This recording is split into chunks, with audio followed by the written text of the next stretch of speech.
basic techniques and articulations on the guitar for soloing. This is going to be episode 2 of our Pentatonics crash course. And so we learned the box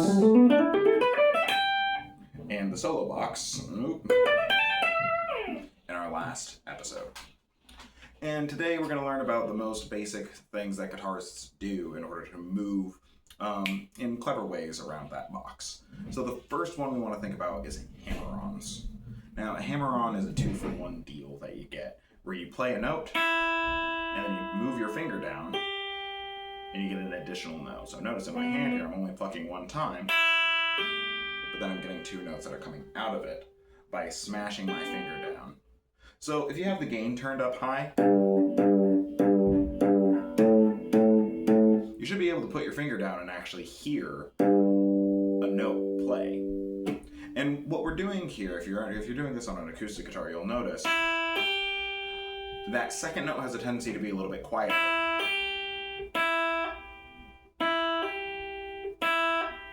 You hear it go da, da, but we want that to actually be really strong in both sides. Da, da. We want that to have the same volume, so what do? The first thing is that just like in your fretting hand when you're holding chords, you want your finger to be up close to the metal bit, but not directly on top of it. That plays a muted note because it's resonating against the meat of your finger here, but you want to be just behind that metal. That's going to be the first thing that helps a whole lot. The second thing that helps is you want to hit this guitar with a decent amount of force. And our brains have a tendency to stop us from doing that. If you've ever learned how to throw a punch, if you're aiming for something, if I'm aiming for my hand here, my brain is going to tell me, hey buddy, when you hit that, that's going to hurt your hand. Don't do that. Don't hit it so hard. And you naturally hit with less force. You start slowing down before you hit your target.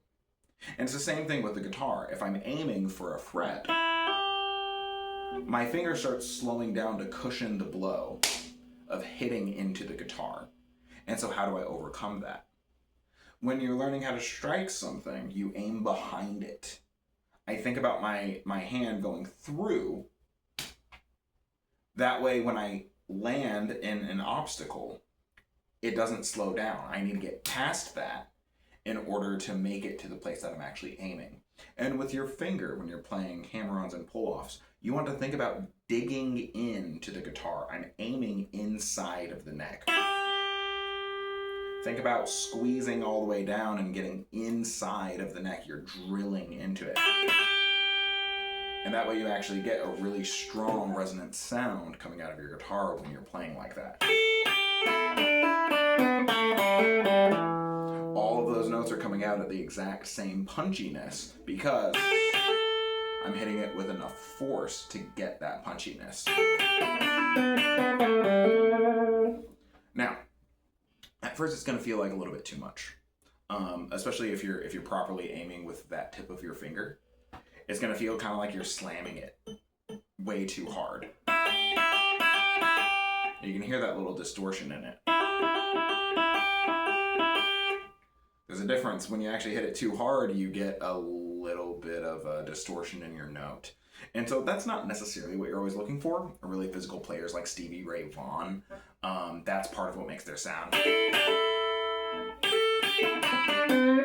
They're squeezing that guitar so hard when they're playing. Someone like Albert King is a really physical player. And that's part of what gives their sound is when they have those hammer-ons. It has that physicality to it. So you can absolutely practice with that level of But if you just want it to be really clean, you're going to need to dial it in a little bit at some point. You're going to need to not hit it with so much force. And you'll kind of find that sweet spot where you're aiming with a good amount of force and you're landing with a good position, but you're not smacking the ever-living hell out of your guitar. Here's a quick exercise to kind of get you used to all of your different fingers. Start with your pointer finger anywhere. We're going to go ahead and go on the 12th fret here. I'm going to do this on the B string. You can hammer on up one fret position up to the 13. with your next finger. And then with your ring finger, you're going to hammer on the 14th. And then with your pinky, yes, practice with your pinky, you're going to go up to 15.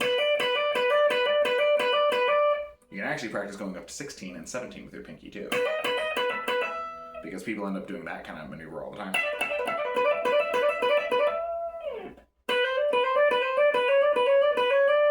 You can start chaining them together, going pointer, middle, pinky, or pointer, ring, pinky, and start chaining those hammer-ons together. And you should hear not very much of a difference between those notes.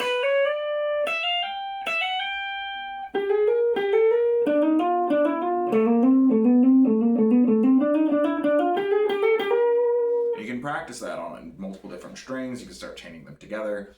Get used to moving your fingers in rhythm. Do that exercise with the metronome. Now, I can't smack a note to go backwards. I can smack it hard enough to get a sound, but I'm not getting a really clean connection between those notes. The cleanest way to do that is what's called a pull-off. Now, with a pull-off, I'm playing a note that's higher up on the neck, and then I'm tugging at that string as though I was plucking it, and I'm releasing.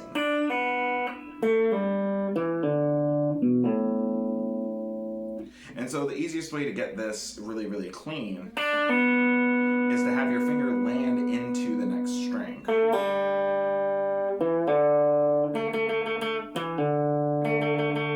It's going into that next string, and that makes sure that I'm plucking against the string in the same horizontal motion that my pick or my fingers would typically pluck against a string.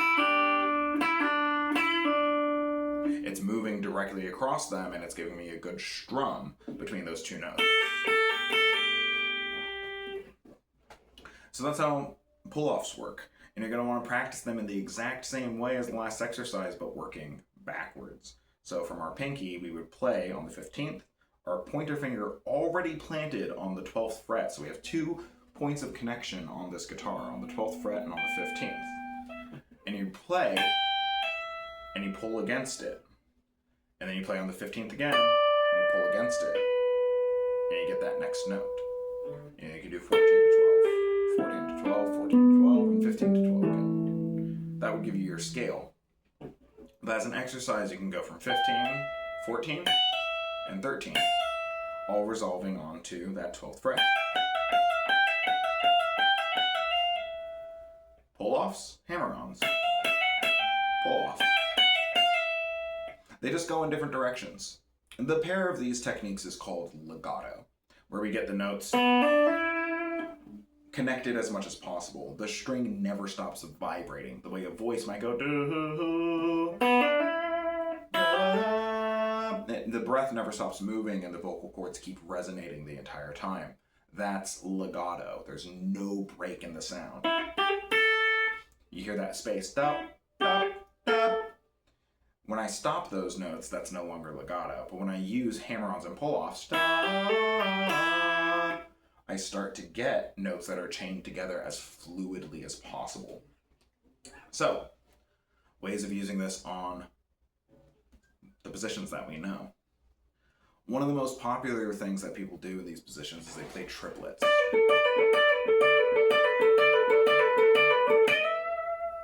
Triplet, triplet, triplet, triplet, 1. And so we want to find all of the different places that we can do those pull-off triplets. And so let's start on our highest bit in the box. I've got 17th fret on my E string. My pointer finger is planted on the 15th fret of my E string. And I'm pulling that off, and then that finger is going back down onto the B string on the 17th fret.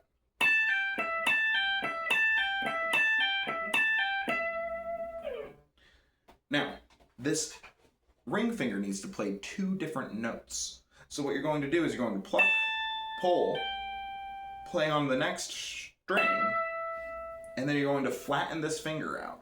Right now it's playing pointed down, and then you flatten it out to get that 17th fret again. And then you can pull off from there. You can pull off from that flattened position.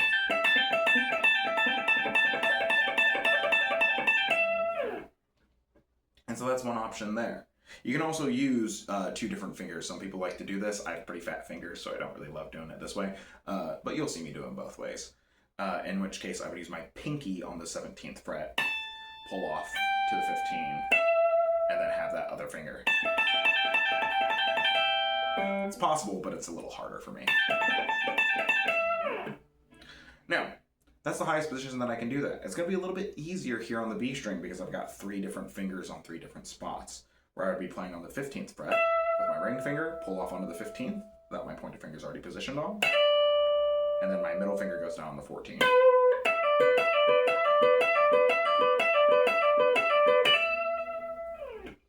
So that's pull-off triplets.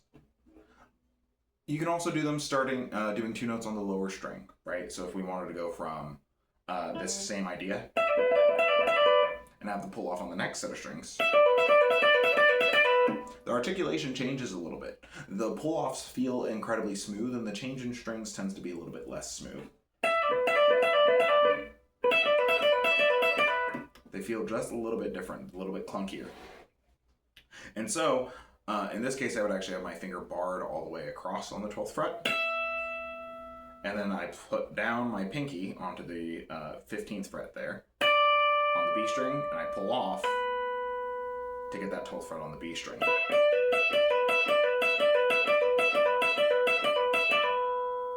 That's another triplet option. Now, I can play that backwards, and I can use hammer-ons going from 12th fret B, 15th fret B, and landing on the 12th fret of the E string.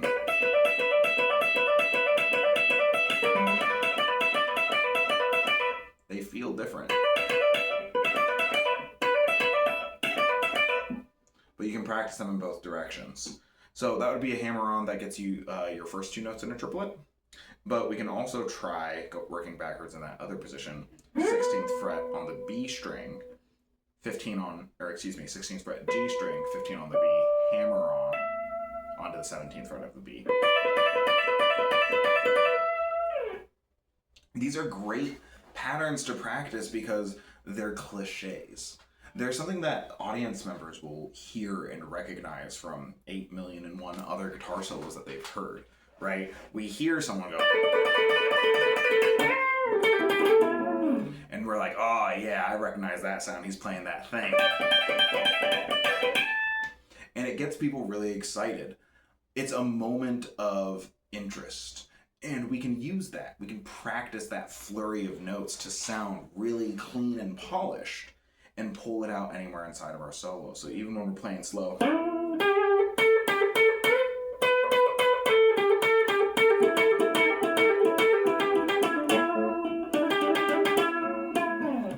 I use it in 2 different spots there.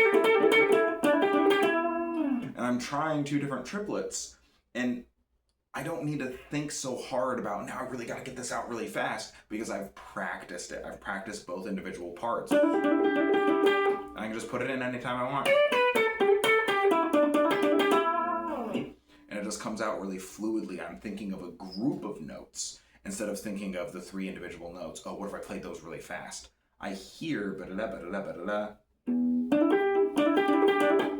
And then I just play it because I know what that looks like and what that feels like.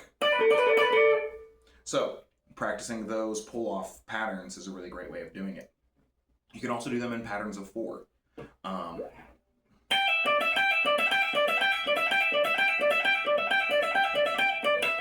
That type of sound that you've heard all over Freebird.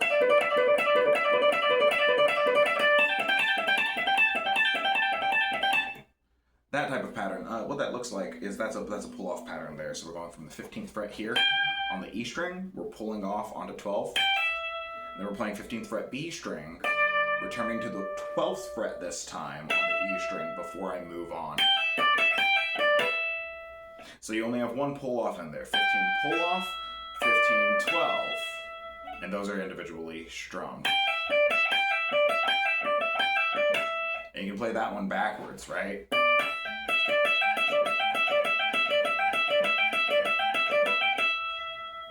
will get you that 4 pattern using a hammer-on. Excuse me.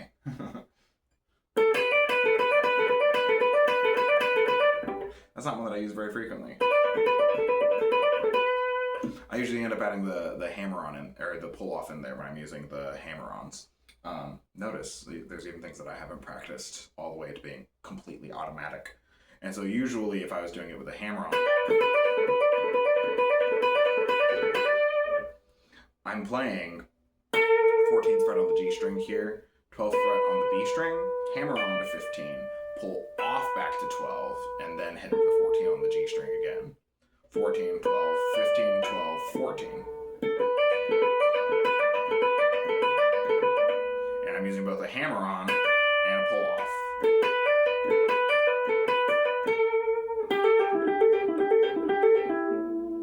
And that's how you end up getting those types of sounds also. So, hammer-ons and pull-offs, they're all over the place. You can chain them together, multiple hammer-ons in a row, multiple pull-offs in a row, and you can add pull-offs and hammer-ons together. So, we'll be going over more articulations later in the series, but get used to those hammer-ons and pull-offs. See you next time.